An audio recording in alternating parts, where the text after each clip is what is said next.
ನಮಸ್ಕಾರ ಸ್ನೇಹಿತರೆ ತುಂಬ ಜನ ಕೇಳ್ತಾ ಇದ್ರಿ, ಮೇಡಮ್ ನೀವು ಪ್ರಾಡಕ್ಟ್ ಜೊತೆಗೆ ನೀವು ಅದನ್ನು ಹೇಗೆ ಮಾಡ್ತೀರಾ ಅದನ್ನು ಕೂಡ ತೋರಿಸಿ ಅಂಥೇಳಿ. ಇವತ್ತು ನಾನು ನಿಮಗೆ ನಮ್ಮ ಸಾಂಬಾರ್ ಪೌಡರ್ ಹೇಗೆ ಪ್ರಿಪೇರ್ ಆಗುತ್ತೆ ಅಂಥೇಳಿ ತೋರಿಸ್ತಾ ಇದ್ದೀನಿ.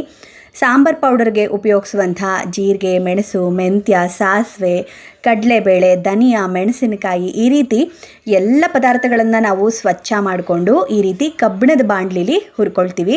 ಜೊತೆಗೆ ನಮ್ಮದೇ ಆದಂಥ ಮೆಷಿನ್ಗಳು, ಇಲ್ಲಿ ಯಾವುದೇ ರೀತಿ ನಾವು ಹೊರಗಡೆ ಹೋಗಿ ಬೀಸಿ ಬರೋದು ಏನೂ ಇಲ್ಲ. ನಮ್ಮದೇ ಆದಂಥ ಮೆಷಿನರೀಸ್ಗಳೆಲ್ಲ ಇದೆ ನಮ್ಮ ಹತ್ರ.